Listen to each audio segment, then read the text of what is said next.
حضرت عائشہ صدیقہ رضی اللہ تعالیٰ عنہ فرماتی ہیں میں نے نبی پاک صلی اللہ تعالیٰ علیہ وآلہ وسلم کو مرض وصال تک دیکھا ہے، حضور کے وصال تک، کہ حضور قرآن پاک کی آخری 2 سورتیں پڑھ کے سورت فلق اور ناس اپنے ہاتھوں پہ پھونکتے تھے، پھر جسم پہ ملتے تھے۔ قرآن پاک میں شفا ہے۔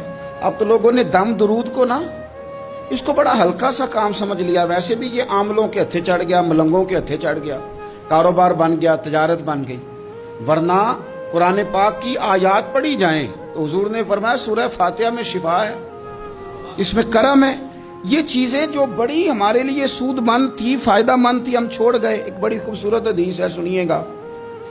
حضرت ابو سعید خدری رضی اللہ تعالیٰ عنہ حدیث کے راوی ہیں، بخاری میں موجود ہے۔ ارشاد فرماتے ہیں کہ ہم ایک سفر پہ تھے، واپس آ رہے تھے، ایک جگہ رات کو قیام کیا، سونا تھا، بستی تھی۔ بستی کے لوگوں نے نہ کھانا پوچھا نہ پانی پوچھا، کوئی ضیافت نہیں کی۔ آدھی رات کا وقت آیا تو ایک بندہ دوڑا دوڑا آیا، کہنے لگا ہمارے سردار کو بچھو نے کاٹ لیا ہے، تم میں سے کوئی بندہ دم درود کر لیتا ہے؟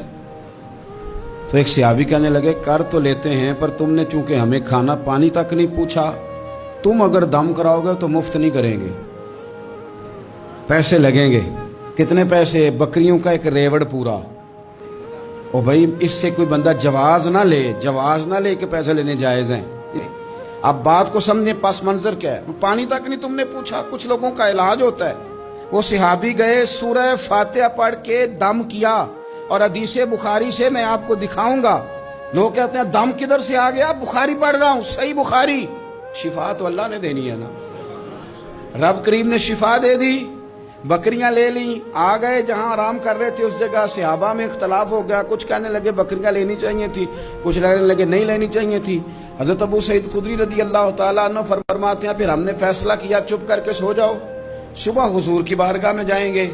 اگر کریم نے کہا لینی چاہیے تھی پھر تو موج بن گئی، اور اگر کہا نہیں لینی چاہیے تھی تو بکریاں ہانک کے واپس کر دیں گے۔ مسئلہ کیا ہے؟ کہتے ہیں صبح گئے حضور کی بارگاہ میں، جا کے مسئلہ عرض کیا، یا رسول اللہ انہوں نے بھی پانی کوئی نہیں پوچھا تھا، ہم نے بھی کہا دم کریں گے تو پیسے لیں گے، تو ہم نے یہ بکریاں لی ہیں، تو یا رسول اللہ اب کیا کریں؟ حضور مسکرانے لگے۔